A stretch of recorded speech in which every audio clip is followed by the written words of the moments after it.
Story 1. The Last Passenger. It was 1:47 a.m. when Daniel finished his shift as a taxi driver. Rain poured heavily across the empty streets, and the city looked abandoned.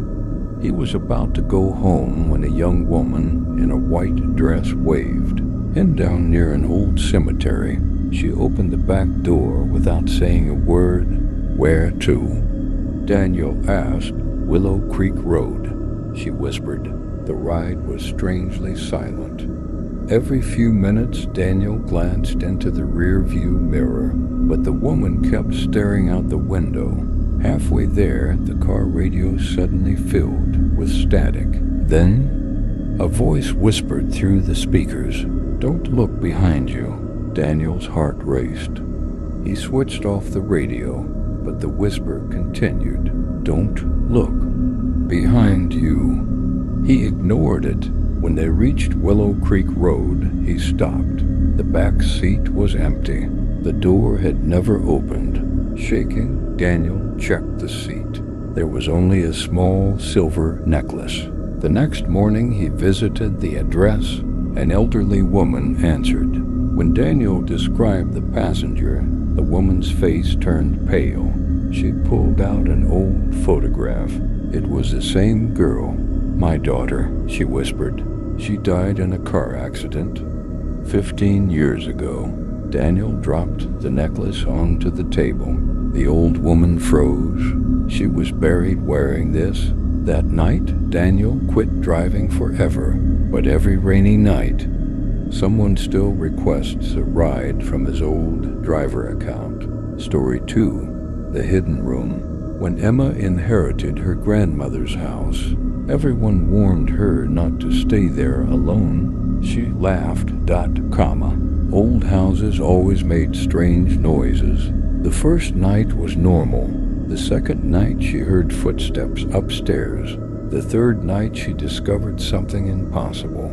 Behind an old bookshelf was a tiny wooden door. Inside was a narrow staircase leading underground. The basement wasn't on the house plans. She turned on her flashlight. The walls were covered with children's drawings, hundreds of them. Every picture showed the same thing. A tall black figure standing beside a bed. At the end of the room sat an old tape recorder. Curious, Emma pressed play. A little girl's voice began speaking. "If you're hearing this, don't let him know you're here." Suddenly, footsteps echoed above her, slow, heavy. Then they stopped directly over her head. Something scratched the ceiling. Emma ran upstairs. The bookshelf had somehow moved back into place. She couldn't find the hidden door again. The next morning, she hired workers to remove the wall. There was nothing behind it, just solid bricks. Months later, she sold the house. The new owners moved in. 3 weeks later, they disappeared. The house remains empty today. At night, neighbors still report hearing children laughing beneath the floor. Story 3. The Sleep Recording. Alex often talked in his sleep. His girlfriend suggested recording him. The first few nights were harmless. Random words, mumbling, nothing unusual. On the 6th night, the recording captured something different. At exactly 3:13 a.m., Alex suddenly sat upright. He spoke clearly. "She's standing by the door." His girlfriend was asleep beside him. Then another voice answered. It wasn't Alex. It was an old woman's voice. "I know," Alex continued. "She's getting closer." The old woman laughed, then silence. Alex slowly lay back down. The next morning, he remembered nothing. They checked the bedroom. Nothing. The next night, they recorded again. 3:13 a.m. Alex opened his eyes. This time, he pointed directly at the camera. "You can see her now." The video glitched. For 2 seconds, a pale face appeared behind him. Neither of them had seen it while recording. Terrified, They deleted every file. But the next night, a new recording appeared on the phone by itself. No one was in the room, only darkness.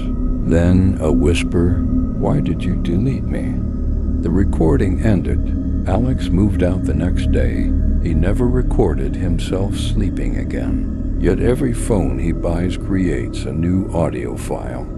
Every night, at exactly 3:13 a.m., Story 4, The Midnight Call.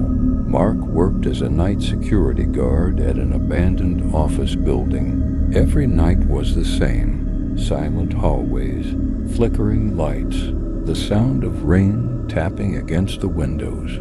At exactly 2:44 a.m., the office phone rang. No one was supposed to be inside. He answered dot comma, only static. Then, a little boy whispered, "Please don't leave me here." Mark searched every floor dot comma. Nothing. The next night, the phone rang again. 2:44 a.m. This time the voice sounded closer. "He's coming." The line went dead. Determined to find the source, Mark checked the building's old security recordings. At exactly 2:44 a.m., one camera showed a small boy standing in the hallway. The next second, he vanished. Mark replayed the footage again and again. On the fourth replay, the boy wasn't alone anymore. A tall figure stood behind him. Its face was completely hidden in darkness. Suddenly, every monitor in the security room turned black. One by one, they came back online, except one, camera 13. It showed the security room. Mark was sitting in his chair, watching the monitors, but there was one problem. Mark was standing, not sitting, slowly. The figure in the monitor raised its head and smiled at the exact same moment. The office phone rang behind him. He didn't answer. The ringing continued for exactly 1 minute. Then, silence. The next morning, Mark resigned without telling anyone why. Months later, a new security guard took the same job. On his very first night, at exactly 2:44 a.m., the office phone rang, and a little boy whispered, "You're too late." The new security guard's name was Ethan. He had no idea why the previous guard had quit without notice. On his first night, the building felt normal, old, silent, empty. At exactly 2:44 a.m., the office phone rang. He answered dot comma. A child's trembling voice whispered, "Please don't let him find me." The line went dead. Ethan searched every floor with his flashlight. Nothing, not a single person. As he returned to the security room, he noticed something strange. Wet footprints, small footprints, as if a child had just walked across the floor. He followed them. They led to room 13 Point. The room had been locked for years. The building manager had warned him, "Never open that door," but curiosity won. The rusty key turned slowly. The door creaked open. The room was covered in dust, broken chairs, rotting files, an old wooden desk. On the wall hung dozens of faded photographs. Every photo showed security guards. Different years, different faces, but every single one had one thing in common. Behind each guard, a tall black shadow stood silently. Ethan felt his heartbeat race. He quickly stepped back. Then, one photograph fell to the floor by itself. It was the newest one, taken just a few weeks earlier. It showed Mark, the previous security guard, standing in the security room. Behind him, the same shadow, except this time, it was smiling. Suddenly, the lights went out. Complete darkness. Only Ethan's flashlight remained. Its beam shook in his trembling hands. Then he heard it. Footsteps. Slow, heavy, getting closer. 1 step, 2 steps, 3. The flashlight flickered. For a split second, a tall figure stood at the end of the hallway. Its arms were impossibly long. Its face was hidden, but its eyes were glowing white. Ethan ran. The footsteps followed. No matter how fast he ran, they never became louder. They never became quieter. They stayed exactly the same distance behind him, as if it wanted him to know it was there. He finally reached the security room and slammed the door shut. The monitors suddenly switched on by themselves. Every screen showed the hallway outside, empty except one, camera 13. It showed Ethan standing inside the security room, looking directly into the camera. But Ethan wasn't facing the camera. He was facing the monitors.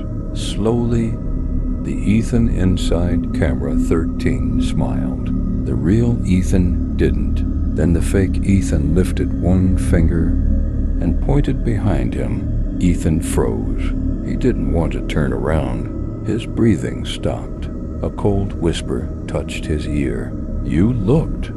The office phone rang again. This time, it was inside the room. And when Ethan finally gathered the courage to look, the chair behind the desk was no longer empty. Someone was sitting there, waiting.